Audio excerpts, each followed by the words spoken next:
गया है, जहां पर दुनिया को दो हिस्सों में तकसीम कर दिया जाएगा। एक हिस्से में वो होंगे जो आसाइशों में रह रहे होंगे, उनके पास हर चीज होगी, जबकि दूसरी तरफ गरीब लोग होंगे, इनके पास कुछ भी नहीं होगा, यहाँ तक कि हॉस्पिटल तक नहीं होंगे। यहाँ पर मौजूद लोगों को एक मौका दिया जाता है जहाँ पर इन्हें दूसरे हिस्से में जाने की सहूलत दी जाएगी, वो हिस्सा जहाँ पर इन्हें सब कुछ मिलेगा और ये अच्छी जिंदगी गुजारेंगे। अब जब ये 20 साल के हो जाते हैं तब इन्हें वही टेस्ट देना पड़ता है जिसमें ये पास होंगे तो इन्हें दूसरे हिस्से में भेज दिया जाएगा। इस टेस्ट को द प्रोसेस का नाम दिया जाता है। इस टेस्ट में सिर्फ और सिर्फ 3% लोग ही चुने जाते हैं। अब जो लोग सेलेक्ट होते हैं दूसरी साइड पर भेज दिए जाते हैं, जिसके बाद वो अच्छी जिंदगी गुजारते हैं, और वो लोग जो नहीं चुने जाते उन्हें वापस इसी गरीब जगह पर भेज दिया जाता है।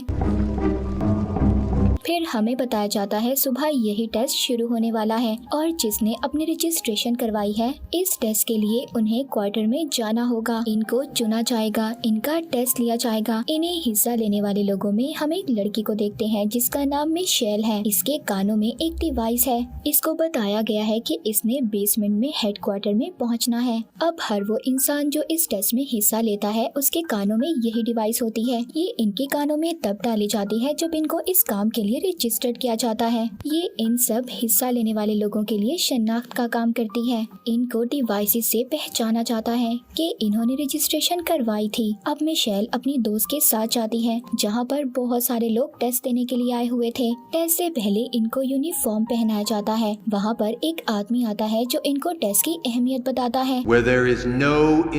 यहाँ पर इन्होंने नई एम्प्लॉय भी रखी थी। यहाँ के चीफ को ये लड़की बिल्कुल पसंद नहीं थी, मगर यहाँ के हेड ने जो इसको ऑर्डर दिया था वो इसने हर हाल में पूरा करना था। दूसरी तरफ जो लोग टेस्ट देने आए थे उन्हें एक कमरे में भेज दिया जाता है। जो टेस्ट फेल कर रहे थे उन्हें वापस जाना पड़ता है। वो लोग काफी ज्यादा रो रहे थे। ये वापस वैसे ही जिंदगी को गुजारेंगे जैसे ये पहले गुजारते थे।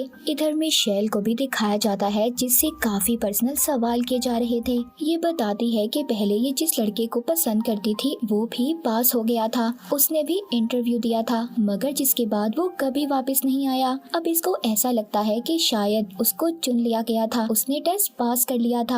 अब वो आदमी जो इसका इंटरव्यू ले रहा था वो कहता है हो सकता है कि उसको चुना ही ना गया हो और क्या पता उसके साथ कुछ ऐसा हुआ हो जिससे वो कभी वापस ही ना आए, कोई एक्सीडेंट या फिर कोई गलत काम जो उसके साथ नहीं होना चाहिए था। वो देखना चाहता था क्या ये लड़की उस लड़के पर डिपेंड कर रही है, यानी कि भरोसा तो नहीं करती। Let's find out if you really made it, okay? अब ये उससे कहता है अपना वही लॉकेट उतारो जो उसने तुम्हें तोहफे में दिया था। मिशेल अपना वही लॉकेट उतार देती है और सामने रख देती है, जिस पर अब इस लड़की को चुन लिया जाता है। दूसरी तरफ हमें एक और लड़का दिखाया जाता है। ये बहुत ही होशियारी से सभी सवालों के जवाब दे रहा था। इसकी फैमिली के बाकी सभी लोग इस टेस्ट में पास हो गए थे, इसीलिए ये काफी ज्यादा खुश था। अब उधर ही एक और लड़का था जो इस टेस्ट में पास नहीं होता। वो कहता है मेरे साथ नाइंसाफी हुई है, ये सिस्टम ही अच्छा नहीं है। साथ ही में हम एक और लड़की को देखते हैं जो बोलती बहुत कम थी। यहाँ पर जितने भी लोग आए थे ये सब में ज़हीन और स्मार्ट थी, इसी वजह से इसको चुन लिया जाता है। साथ ही में उधर एक कमजोर लड़का भी था जो व्हील चेयर पर बैठा हुआ था। ये माजूर था मगर फिर भी इसने हिम्मत नहीं हारी और ये इधर टेस्ट देने के लिए आया था।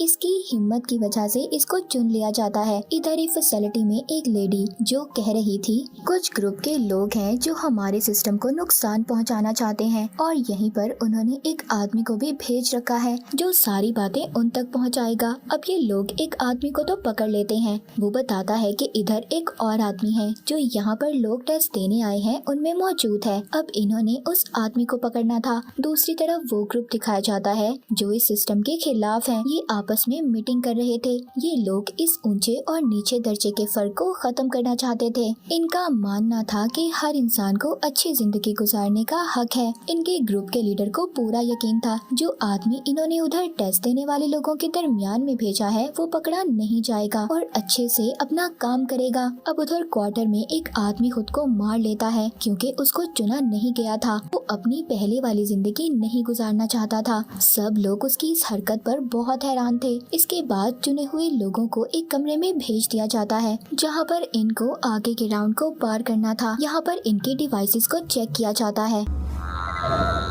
वही डिवाइस जो इनकी शिनाख्त का काम करेगी। इनको पता करना था कि ये सब लोग रजिस्टर्ड हैं और साथ ही साथ इन्हें ये भी पता करना था कि वो आदमी उस ग्रुप का इनके दरमियान में तो नहीं जो ग्रुप इनके खिलाफ है। फिर इधर वही स्मार्ट लड़की जो सबसे ज्यादा ज़हीन थी, वो अपने सामने खड़े लड़के के कान पर स्टिचेस यानी टांकों को देखती है। वो ये देखती है वो स्टिचेस वैसे नहीं थे जैसे सबके कानों के पीछे थे और उसके कान में डिवाइस भी नहीं थी। वो कहती है तुम फ्रॉड हो। अब उस लड़के को स्कैन करने के लिए ले जाया जाता है। इस लड़के का नाम रेफल था, मगर वो लड़का रजिस्टर्ड था। इस लड़की को समझ आ गई थी कि कहीं ना कहीं तो कुछ गलत है, मगर इस बारे में ये किसी को कुछ नहीं बताती। मगर इसको अब इस लड़के पर शक हो गया था। अब वो वक्त भी आ जाता है जिसका इन सबको इंतजार था, यानी कि इनका टेस्ट भी स्टार्ट किया जाता है। इनको कमरे में ले जाया जाता है। अब वहाँ इनके सामने बहुत सारे ब्लॉक्स रख दिए जाते हैं। इनको 10 मिनट में 9 क्यूब्स बनाने थे। टेस्ट का टाइम स्टार्ट होता है और ये सब अपने अपने काम पर लग जाते हैं।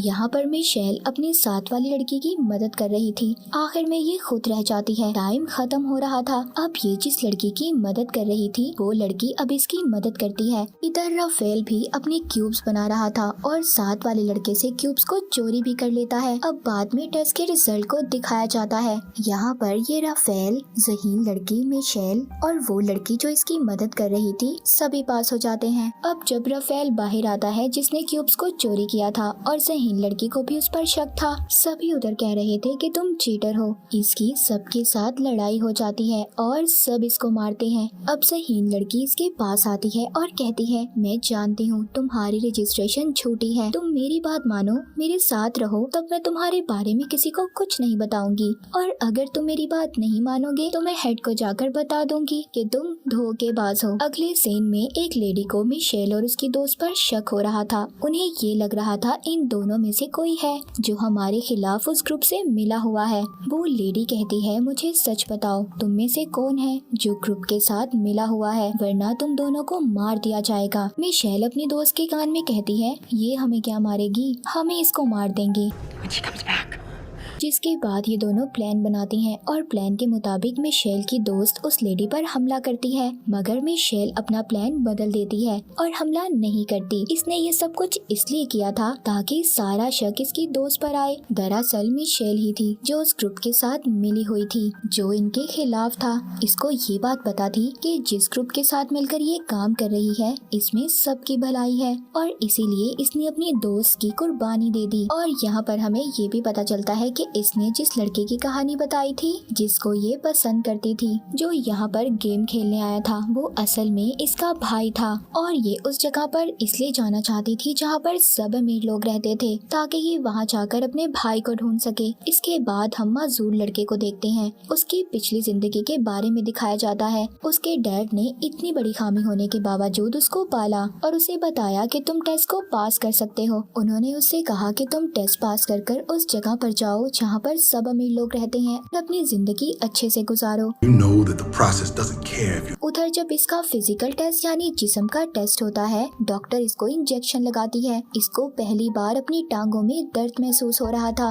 डॉक्टर इसको बताती है अगर तुम टेस्ट पास करके दूसरी अमीर कम्युनिटी में जाओगे तो वहाँ पर तुम्हारा और अच्छे से इलाज हो सकेगा। अब इन सबको अगले टास्क के लिए अगले कमरे में ले जाया जाता है। वहाँ मेज पर 4 कठपुतलियाँ पड़ी थी जिनके चेहरे पर अलग अलग तरह के एक्सप्रेशन थे। हर किसी ने अपने लिहाज से चेहरा बनाया हुआ था। अब यहाँ ग्रुप को पता लगाना था जिस औरत ने नीले रंग के कपड़े पहने हुए हैं उसे क्या हुआ है। अब ये जल्दी से सब अपने हालात को समझना शुरू करते हैं और अपने अपने आइडियाज देते हैं। माजूर लड़का इनके सामने एक कहानी रखता है। वो कहता है इस औरत को जहर दिया गया है। इस घर में अपने हस्बैंड के साथ मेहमान आई थी। असल में इस औरत का चक्कर इस आदमी के साथ था जिसके घर में ये मेहमान आई थी और उसी आदमी की बीवी ने इसे जहर दिया है, तभी तो इतने सुकून से बैठी है। ये तभी उस आदमी की तरफ देख रही है जिसकी बीवी ने इसे जहर दिया है क्योंकि इसका चक्कर जो था इस आदमी के साथ। अब सारे ग्रुप को तो ये कहानी अच्छी लगती है। News was genius, right?